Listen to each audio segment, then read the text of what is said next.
ನಮಸ್ಕಾರ ವೀಕ್ಷಕರೇ, ಮಚ್ಚಮಲೆ ಯೂಟ್ಯೂಬ್ ಚಾನೆಲ್ಗೆ ಸ್ವಾಗತ. ನಾನು ಸಹನಾ. ಎಲ್ಲರೂ ಹೇಗಿದ್ದೀರಾ? ಖುಷಿಯಾಗಿದ್ದೀರಾ ಅಂತ ಅನ್ಕೊಳ್ತೇನೆ. ನಾವೀಗ ಮಾವನ ಬರ್ತ್ಡೇ ಸೆಲೆಬ್ರೇಷನ್ ಮಾಡ್ಲಿಕ್ಕೆ ಹೋಗುದು, ಸರ್ಪ್ರೈಸ್ ಮಾಡಲಿಕ್ಕೆ ಹೋಗುದು. ಅಲ್ಲಿಂದ ನಂತರ ಬೀಚ್ ಮಂಗಳೂರಿಗೆ ಇರುದು ಹೋಗುದು. ನಾವೀಗ ಬನ್ನಿ ಹೋಗೋಣ. ಬನ್ನಿ. ವಿಷಯ ಅಂತ ಹೇಳಿದ್ರೆ ಅವನು ಹೇಳಿದಾಗೆ ನನ್ನ ತಮ್ಮನ ಬರ್ಡೇ ಜುಲೈ 4ಕ್ಕೆ. ನಾಳೆ ಅಂದ್ರೆ ನಾನು ಈ ವ್ಲಾಗನ್ನ ಅಪ್ಲೋಡ್ ಮಾಡುವ ದಿವಸವೇ. ಆದ್ರೆ ಎಂತ ಅಂತ ಹೇಳಿದ್ರೆ ನಮ್ಮ ಪ್ಲಾನ್ ಇದ್ದದ್ದು ಜುಲೈ 4ಕ್ಕೆ ಅವನಿಗೆ ಹೋಗಿ ಸರ್ಪ್ರೈಸ್ ಮಾಡಬೇಕು ಅಂತ ಹೇಳಿ. ಆಗೋದಿಲ್ಲ ನಮಗೆ ಜುಲೈ 4ಕ್ಕೆ, ಹಲವಾರು ಕಾರಣ ಎಲ್ಲ ಇರುವುದರಿಂದ. ಸೊ ಇವತ್ತು ಜುಲೈ 3. ಈಗ ಸಂಜೆ 4 ಗಂಟೆ ಆಗಿದೆ. ನಾವು 4 ಗಂಟೆಗೆ ಈಗ ಪುತ್ತೂರಿಂದ ಹೊರಟದ್ದು. ಅವನಿಗೆ ಆಫೀಸ್ 4 ಗಂಟೆಗೆ ಬಿಟ್ಟಾಗಿರ್ತದೆ. ಅವನಿಗೆ PGಗೆ ತಲುಪಿರಬಹುದು. ಆದರೆ ನಮಗೆ ಪುತ್ತೂರಲ್ಲಿ ಒಂದು ಸ್ವಲ್ಪ ಕೆಲಸ, ಮತ್ತು ನನಗೆ ಹಾಲೆಲ್ಲ ಕೊಡ್ಲಿಕ್ಕಿದ್ದ ಕಾರಣ ಕರೆಕ್ಟ್ 4 ಗಂಟೆಗೆ ಹೊರಡುದು ಅಂತ ಪ್ಲ್ಯಾನ್ ಮಾಡಿ ಹುಟ್ಟಾಗ್ತಾ ಇದ್ದಾಳೆ ನೋಡಿ. ಇಲ್ಲಿ ನಾನು, ಆಮೇಲೆ ಹಿಂದೆ ಅಮ್ಮ ಕೂತಿದ್ದಾರೆ ನೋಡಿ, ಇಲ್ಲಿ ತಮ್ಮ ಇದ್ದಾನೆ. ಹಾಗೆ ಈಗ ನೋಡಿ ಅಪ್ಪನನ್ನು ಅದಕ್ಕೆ ನಾನು ಅಪ್ಪನನ್ನು ಲಾಸ್ಟಿಗೆ ತರಿಸಿದ್ದು. ಯಾವತ್ತು ಗಡ್ಡ ಕೂದಲಿರ್ತಿತ್ತಲ್ಲ, ಇವತ್ತು ನೋಡಿ ಹೇಗೆ ಹೆಂಗ ಕಾಣ್ತಿದಾರಲ್ಲ. 60 ವರ್ಷ ಇದ್ದದ್ದು 50 ವರ್ಷದಾಗೆ ಕಾಣ್ತಾ ಇದ್ದಾರೆ ಅಪ್ಪ. ಇನ್ನು ಒಂದೇ ವರ್ಷ ಇರೋದು 60 ವರ್ಷಕ್ಕೆ ಅಪ್ಪನಿಗೆ.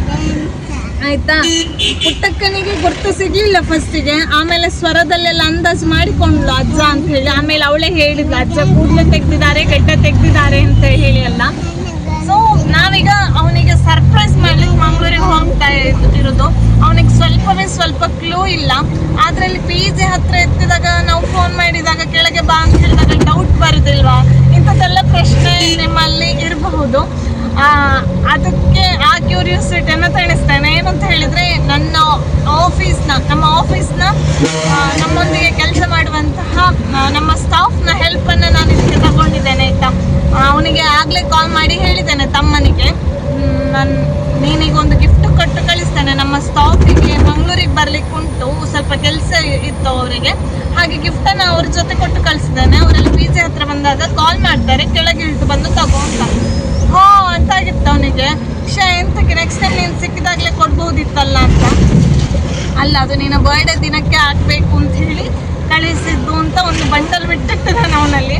ಸೊ ನಾವು ಆ PG ಹತ್ರ ಎತ್ತುವಾಗ ನಮ್ಮ ಸ್ಟಾಫಿಗೆ ಕಾಲ್ ಮಾಡಿ ಅಂತ ಹೇಳುದು, ಕೆಳಗೆ ಬಂದಿದ್ದಾನೆ ಬನ್ನಿ ಅಂತ. ಸೊ ಅವನು ಕೆಳಗೆ ಬರುವಾಗ ನಾವಿರ್ತೇವೆ. This is the gist. ಆಯ್ತಾ, ನಮ್ಮ ಒಂದು ಪ್ಲಾನ್ ಹೀಗುಂಟು. ಇನ್ನು ಅಲ್ಲಿ ಹೋಗಿ ಅವನ ರಿಯಾಕ್ಷನ್ ಹೇಗಿರ್ತದೆ ಅಂತ ತೋರಿಸ್ತಾನೆ.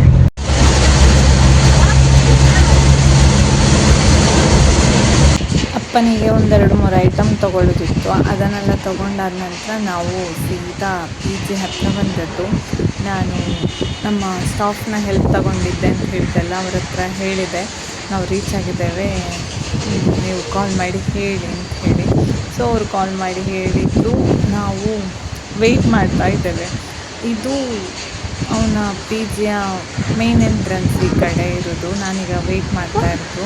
ನಾನು ಅವನಲ್ಲಿ ಬರ್ತಾನೆ ಅಂತ ಕಾಯ್ತಾ ಇದ್ದೆ. ನನಗೆ ಕ್ಯಾಮರಾ ಆಫ್ ಮಾಡಲಿಕ್ಕೂ ಭಯ. ಎಲ್ಲರೂ ಆಫ್ ಮಾಡಿದ ತಕ್ಷಣ ಪುನಃ ಬಂದರೆ ಆನ್ ಮಾಡಬೇಕಲ್ಲ ಅಂತ ಹೇಳಿ ಆ ಮುಖದ ಎಕ್ಸ್ಪ್ರೆಷನ್ ಮಿಸ್ ಆಗ್ತದಲ್ಲ ಅಂತ ಹೇಳಿ.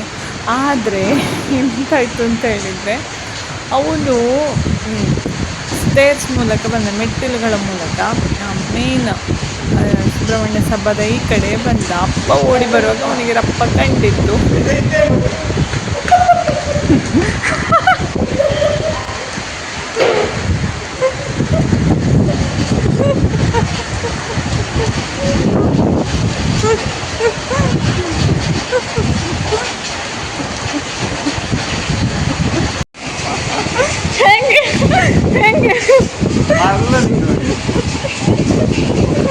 ಫೋನ್ ಮಾಡ್ತಿದ್ದ ಅಲ್ಲಿಂದ ಆಫೀಸಿಂದ. ಕ್ಲೂ ಇತ್ತಾ?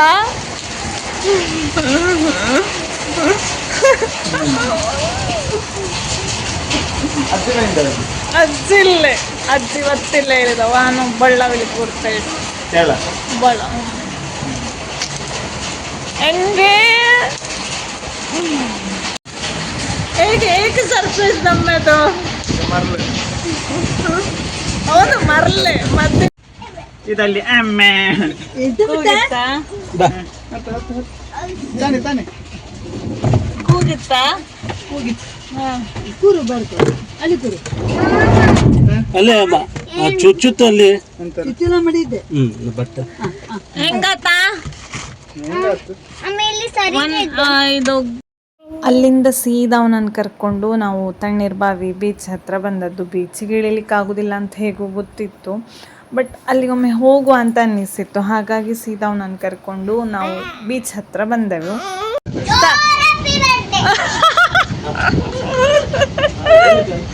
ಹೇಳುವ.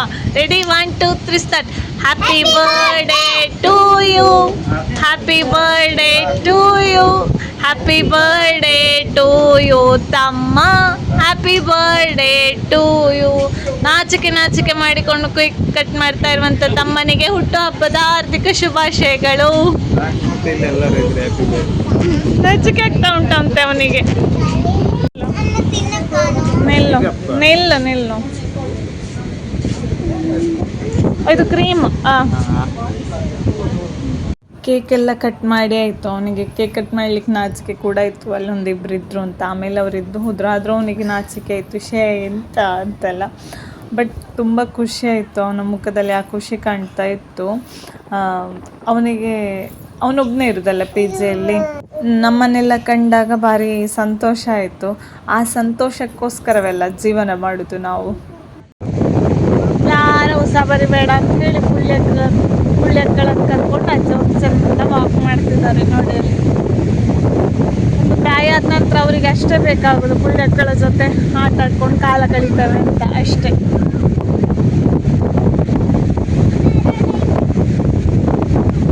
ಇವನು ಶೆಲ್ ಕಲೆಕ್ಟ್ ಮಾಡ್ತಿದ್ದಾನೆ, ಯಾಕಂತ ಹೇಳಿದ್ರೆ ಪೇಂಟ್ ಮಾಡ್ಲಿಕ್ಕೆ ಅಲ್ಲ ಮಗ. ಹೆಂಗಾತು ಕೇಕ್ ಕಟ್ಟಿಂಗ್? ಮಳೆ ಬರುತ್ತೆ ಮಳೆ ಬರುತ್ತೆ ಇರಲ್ಲ, ಚೂರು ಮಳೆ ಬಂದದ್ದು ಹೆಚ್ಚಾಯ್ತು. ಈಗ ಕಂಪ್ಲೀಟ್ ಮಳೆ ಬಿಟ್ಟಿದೆ, ಈಗಲೇ ಕೇಕ್ ಕಟ್ ಮಾಡಿದ್ರೆ ಗೊತ್ತಿತ್ತು. ಅದೇ ಅಪ್ಪಳದು ಇಲ್ಲೇ ಜ್ಯೂಸ್ ಕುಡಿವನ ಅಂತ, ಬೇಡ ನಾವು ಹೋಟ್ಲಿಗೆ ಹೋಗುವ ಅಂತ ನಾವು. ಹಾಗೆ ಇಲ್ಲಿದ್ದಾರೆ ನೋಡಿ ಅಮ್ಮ, ಗುಡ್ಡಕ್ಕ ಎಲ್ಲ. ನಾವಿನ್ನು ಹೋಗ್ಬೋದಾ? ಅಪ್ಪನ ನೋಡಿ ಹೇಗೆ ಕಾಣ್ತದೆ ಅಂತ.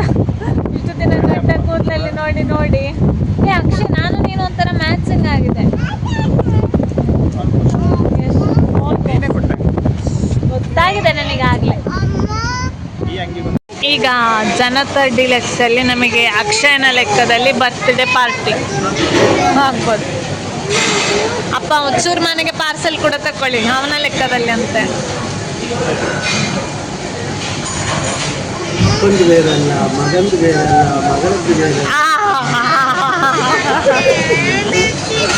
ಅಯ್ಯೋ ಜ್ಯೂಸ್ ಹೇಳಿದೆ ಬತ್ತು ನಿಲ್ಲು.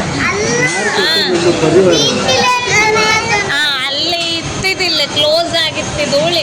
ಅವನಿಗೆ ಬೀಚಲ್ಲಿ ಎಲ್ಲ ಜ್ಯೂಸ್ ಕುಡಿಬೇಕು ಅಂತ ಇತ್ತು, ಅದು ಅಲ್ಲಿ ಬಂತು. ಎಂತಪ್ಪ ಮತ್ತೆಂತ ಮಗನಿಗೆ ಸರ್ಪ್ರೈಸ್ ಕೊಟ್ಟದ್ದು ಹೇಗಾಯ್ತು? ಅಮ್ಮನಿಗೆ ಸ್ವಲ್ಪ ಬಚ್ಚಲೆಲ್ಲ ಉಂಟು, ಹಾಗೆ ಕಡಿಮೆ ಮಾತಾಡೋದು ಅವರಿಗೆ. ಇಲ್ಲಂತೆ ಕೇಳಿದ್ರೆ ಇಲ್ಲ, ಎಲ್ಲ ನೆಟ್ಟಾಗುಂಟು ಹಾಗೆ ನೋಡಿ. ಇಲ್ಲಿಗ ಚಕ್ಕರ್ಪೆ ಆಲ್ಮೋಸ್ಟ್ ಮುಗೀತು ಅವರಿಗೆ. ಗೋಬಿ ಮಂಚೂರಿ ಎಲ್ಲ ಬರುವ ಹೊತ್ತಿಗೆ ಈಗ ವ್ರತ ಎಲ್ಲ ಮುಗ್ತಿದೆ ಅಪ್ಪನದ್ದು. ಹಾಗಾಗಿ ಈರುಳ್ಳಿ ಬೆಳ್ಳುಳ್ಳಿ ಎಲ್ಲ ಸೇವನೆ, ಕೂದಲು ಗಡ್ಡೆಲ್ಲ ತೆಗೆದಾಗ ವ್ರತ ಕೂಡ ಮುಗೀತಪ್ಪನದ್ದು. ಹಾಗೆ ಅವಳಿಗೆ ಅಮ್ಮನ ಹತ್ರ ಕೂತ್ಕೊಳ್ತೇನೆ ಅಂತ. ನನಗೂ ಸಹ ಮನೆಗೆ ಬರ್ಬೇಕು ಅಂತ ಬಾಬಾ ನಾವೆಲ್ಲ ಬಂದು ಆಸೆ ಹುಟ್ಟಿಸಿದೇವಾ? ಸಡನ್ ರಿಯಾಕ್ಷನ್ನೇ ಬೇರೆ. ಯಾಕೆ ಗೊತ್ತಾ?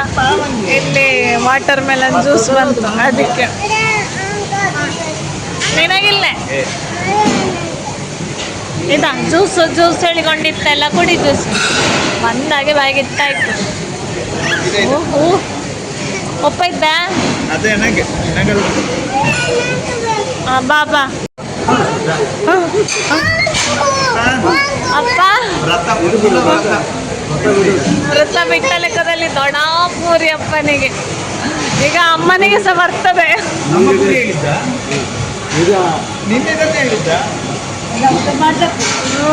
ಮಕ್ಕಳಿಗೆ ಎಷ್ಟು ದೊಡ್ಡ ಪೂರಿ ನೋಡಿ, 1 2 3 4 ಪೂರಿ ಸೇರಿದ್ರೆ, 4 ಅಲ್ಲ ಎಷ್ಟು, ಒಂದು 8 ಪೂರಿ ಸೇರಿದ್ರೆ ಒಂದು ದೊಡ್ಡ ಪೂರಿ, ಅಷ್ಟು ದೊಡ್ಡ ಪೂರಿ. ನಾವು ದಹಿ ಬೇಲ್ ಪೂರಿ ಹೇಳಿದ್ದು ಯಾವ ಥರ ಬಂದಿದೆ ನೋಡಿ. ಈ ಥರ ಬರ್ತದೆ ಅಂತ ನಿನಗೆ ಎಕ್ಸ್ಪೆಕ್ಟೇಷನ್ ಇತ್ತಾ? ಅಲ್ಲ ಯಾವುದ್ರ? ಅದಲ್ಲ, ಇದು ತಿಂದಿದ್ದೀರಾ ಕೇಳಿದ್ದು. ಹೋಟೆಲಿಗೆಲ್ಲ ಹೋಗಿ ಬಂದಾದ ನಂತರ ತಮ್ಮನಿಗೆ ಗಿಫ್ಟ್ ಕೊಟ್ಟೆ. ಸುಮಾರಷ್ಟು ಗಿಫ್ಟ್ ತೊಗೊಂಡೋಗಿದ್ದೆ, ಒಂದೊಂದು ಐಟಮ್ ಅಂತ ಹೇಳಿ ಸುಮಾರು ಅವನಿಗೆ ಉಪಯೋಗ ಆಗುವಂಥದ್ದೇ. ಅವನು ಅದನ್ನು ಪಿ ಜಿಯಲ್ಲಿ ಇಟ್ಕೊಂಡ್ರೆ ವಾಪಸ್ ನಾಡಿದ್ದು ನಾನು ಬಸ್ಸಲ್ಲಿ ತರಬೇಕಲ್ಲ ಅಂಥೇಳಿ ಅಮ್ಮನ ಜೊತೆ ಅಪ್ಪ ಅಮ್ಮನ ಜೊತೆ ಮನೆಗೆ ಕೊಟ್ಟು ಕಳಿಸಿದ. ಅರ್ಜೆಂಟಲ್ಲಿ ಇಂತೆಲ್ಲ ಉಂಟು ಅಂತ ಹೇಳಿ ನೋಡಿರ್ಕೊಂಡ. ವಿಷಯ ಹೆಂಗ ಬಂದಲ್ಲಿಂದ ಹಿಡಿದು ಇಲ್ಲಿವರೆಗೆ ಹೆಂಗ ತೋಳು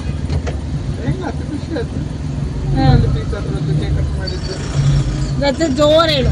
ಖುಷಿ ಆಯ್ತಲ್ಲ, ಸರ್ಪ್ರೈಸ್ ಆಗಿ ಬಂದದ್ದು, ಕತೆ ಆಗಬೇಕಂತ ಮತ್ತೆ ಅದಕ್ಕೆ ಕಟ್ ಮಾಡಿದ್ದು ಎಲ್ಲ ಖುಷಿ. ಅದೇ ಬರ್ತದೆ ನಾಳೆ ವೈಕಿದ್ದೆ ಅಲ್ವಾ? ಎಷ್ಟು ಸರ್ಪ್ರೈಸ್ ಇಟ್ಕೊಳ್ಳಿಕ್ಕೆ ಅಷ್ಟೇ. ಎಂತ ಇಷ್ಟೆಲ್ಲ ಮಂಡೆ ಯಾರು ಓಡಿಸಿದ್ರು? ಆನು ಸಾನ